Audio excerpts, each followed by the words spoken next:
Hi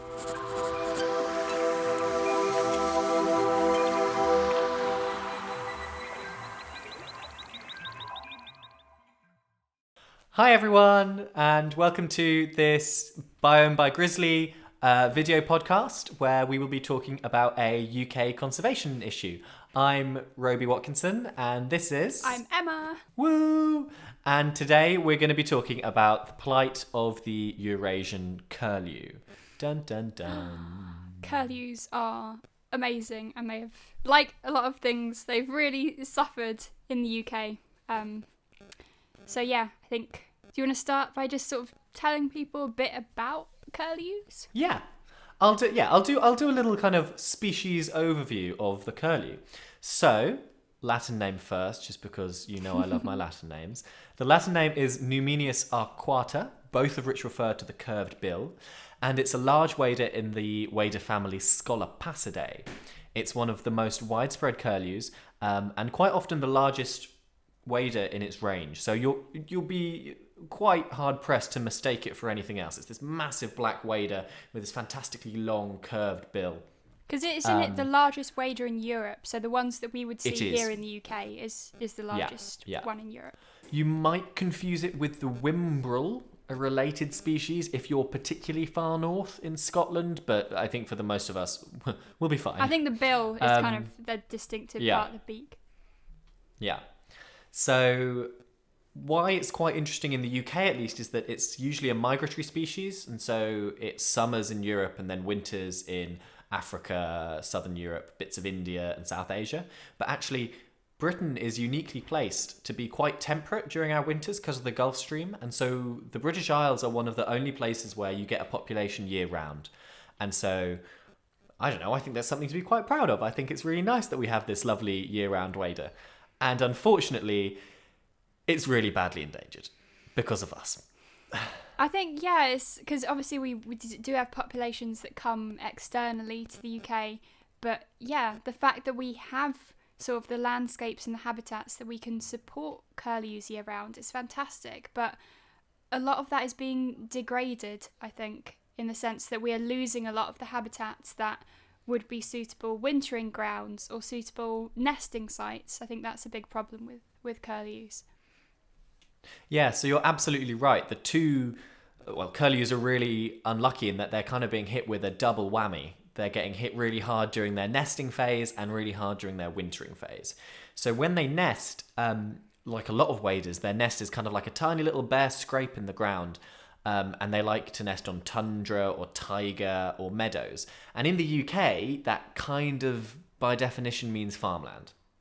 And so curlews are now really threatened because they nest in these farm fields, and modern agricultural practices, some of which are in line with EU guidelines, stipulate that grass has to be cut earlier and more often during the year.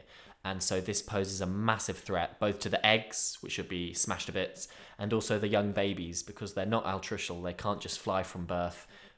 A huge proportion are kind of ground up in combine harvesters, and I think which is really sad. It really is. And there was a fantastic documentary that Roby and I went to go watch. We just spontaneously went to a film festival, which was great fun. It was great. But it was a documentary called Keeper of the Call. And I think it's filmed by Billy Clapham. It's really, really really nice insight into curlews, but also really sad because you've got this one farmer who is really trying to follow these curlews that are on his farm and looking out for the chicks, and they tag them. They're using telemetry to kind of monitor the chicks. And it really does give an insight into kind of the plight that the curlews are facing. You've got predators, you've got foxes, badgers, red kites, buzzards, and then, like you just mentioned with the farming, you've got this horrible scene with like this big tractor coming in, and then the farmer runs out and he's like, I need to check on my curlews, and it's like, it's heartbreaking. Yeah, and what's really quite interesting about that is we would usually think that natural predation is not something that we should interfere with. But actually, because curlews nest in farmland so much, the farmland mosaic environment, which is artificial entirely, actually supports a much higher density of predators which might take curlews than if they were on the tundra. So in an area of farmland in the UK, you'll have a much higher concentration of foxes and badgers and things like that than you would on, you know, a vast expanse in Siberia where these birds might otherwise be nesting. And foxes in particular are a massive, massive threat to these curlews when they're breeding. And as if that wasn't enough, they're also getting hit really hard in their winter feeding sites.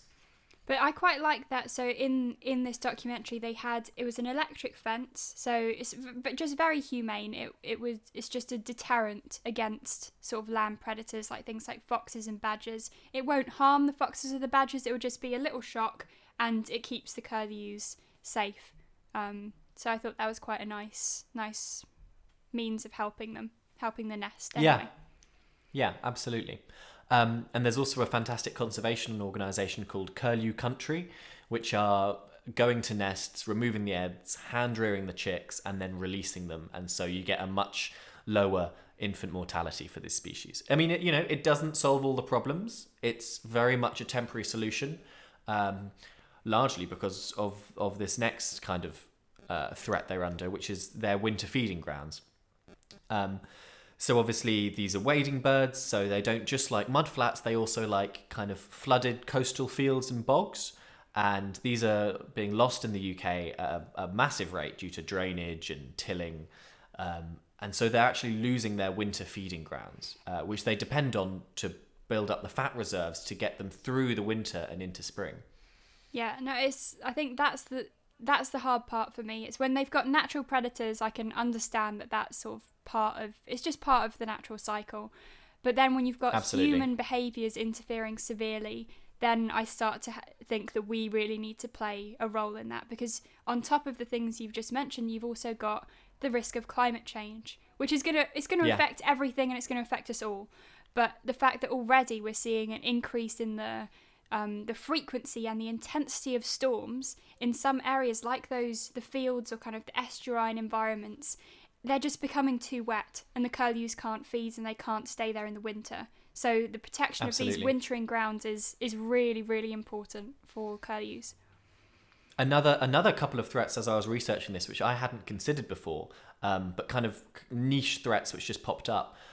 Someone was looking at the threats to the circadian rhythms of shorebirds, which might be caused by light and sound pollution because of human development, along estuaries where they feed. And so it wasn't specifically about curlews, but it was looking at a whole group of British shorebirds, curlews included, and it found the potential for quite significant damages both to their kind of natural day and night cycles, and also the signals that they get to trigger their migration. So they might start migration too late or too early, and so these poor birds are being really massively threatened. And if we don't do something about it really soon, we might get what they have in Spain in the Iberian Peninsula, which really highlights a future to avoid. So in the Iberian Peninsula, there's now less than 5 breeding pairs of curlew in one tiny wetland area. Is that the same species that we have here? Yes, it's the same species, and it's the same subspecies. Okay. I think the nominate subspecies. And scientists did some genetic tests, and they found incredibly low genetic diversity, as you would expect for just, less than 10 birds. They had only, in one intron, it was just a single monomorphic version of it, which means they only have one particular method of expression for a certain gene, which obviously isn't good if you need to adapt to a changing climate. They've all got a single mitochondrial DNA haplotype. And so because of all these, rampant threats, the Iberian population is forecasted to go extinct in the next 5 years. And if we don't do something soon, our curlews might very well go down that same route. And I think that's why it's important. I mean, yes, there's a case of human interference, like how much should we interfere? But like you were saying, where you've got the sort of eggs are being taken, they're being reared sort of in incubators until they hatch to boost fledgling numbers.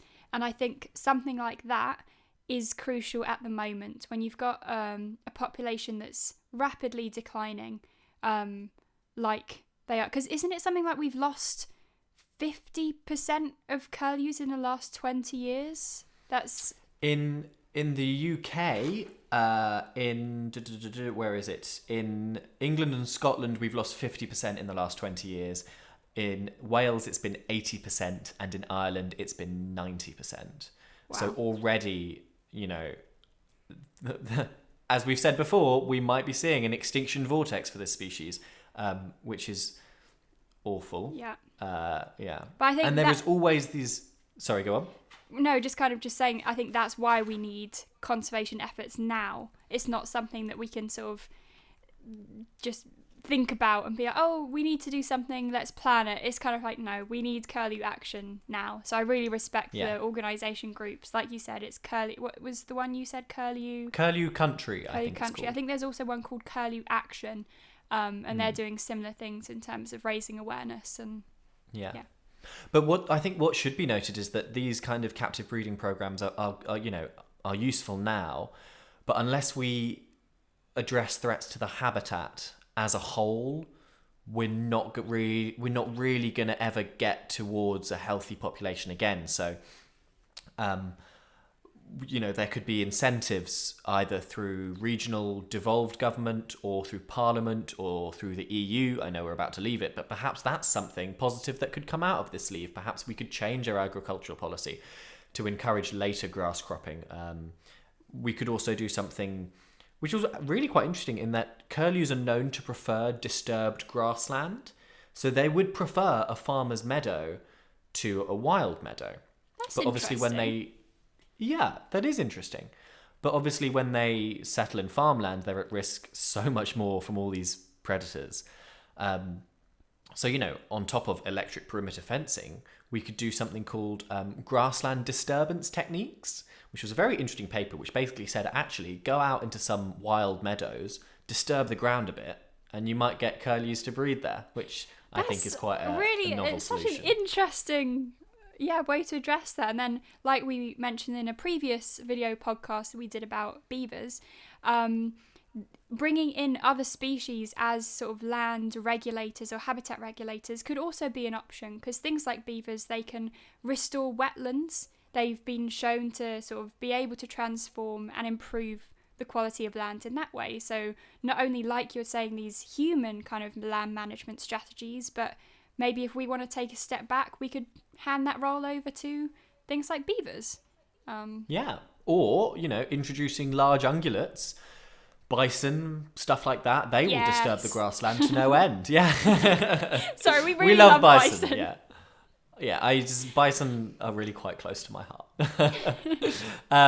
So that's probably one last thing to mention with the curlews. We stand to lose more than we currently understand. There is lots and lots of new evidence coming out at the moment, which we had no idea about previously, about how shorebirds act as vectors of plant dispersal. So obviously all these wading shorebirds, they're long distance migrants, and they carry seeds within their gut that they've just picked up as they've been feeding. And this is actually something called endozoochory, the germination of seeds and transport of seeds through vertebrate hosts. And one study by Lovas Kiss et al. 2019 in Ecography, Journal of Ecography, looked if there was a correlation between plant dispersal patterns and the migratory patterns of waders, including the Eurasian curlew, and they found that there was a correlation there. So we can't afford to lose the curlew because we don't fully understand the trophic interactions between the curlews and the environment. I think it was something like 28 different plant species were found to have been transported in the stomachs of these shorebirds. So not only, we shouldn't lose the curlew because it's one of our iconic birds, we can't afford to, in terms of ecosystem services, to lose this species. Yeah, no, we absolutely can't. And I think that just shows as well how everything is so interconnected. You can't just treat a species as a standalone thing. You need to consider the services it provides, how it interacts with its habitat, and only then can we start to properly, I think, conserve it. Yeah, absolutely. But let's end Curlews on a little bit of a positive note. So not only are Curlew Action and Curlew Country doing fantastic conservation things, we've managed to both see Curlews in the wild. I was very jealous of Emma when I saw 2 Curlews on a mudflat in Wales, and I hadn't bought my tripod, and so it was all I could take was blurry film, and they were very far away and they flew off. And then, what did you see, Emma, when you went up to Mull? Made me very jealous. Oh, I'm sorry. Yeah, I kind of bombarded Roby with. I was like, oh my goodness, I saw so many Curlews. Knowing full well that I love Curlews. It was an appreciation post rather than making you jealous. But I was honestly amazed. This was up in Mull, so an island off west coast of Scotland, and the population there was like you could see them in kind of flocks coming in. Along the coast, you could hear the calls are just stunning. I love the curlew call, and I was really, really amazed. We got to see them sort of foraging really close to the shore, and I think the call is what really, really stuck with me, because in a lot of the UK, the call has been disappearing, and people haven't been hearing the curlew's call for a long time, and to just hear it wherever you went was wonderful. I'm going to try and end this podcast. I'm going to go onto YouTube and try and play a curlew call, because this is so beautiful and this is what we stand to lose. So, okay, this is at Leighton Moss Nature Reserve. Is it going to happen? It might be through your headphones. This is the call of the curlew. So yeah, that might sound a bit blurry, but that is the beautiful call of the curlew, which we need to protect. So yeah, that's ending on a positive note, I think. Yeah. So thank you so much for listening to our latest video podcast about Eurasian curlews. So please subscribe to the Grizzly YouTube channel, and you can also check out more updates on these video podcasts on the Instagram Biome by Grizzly. And we would super love it if you checked out our Instagrams, which is at Roby Watkinson Wildlife and at Emma Hodson Wildlife, which is nice and simple. And we have another podcast called Zoology Ramblings, where we basically just ramble about wildlife. And that is on Spotify under Zoology Ramblings if you are interested or so inclined. Yeah, See you so later. Thanks so much. See you next time. Bye.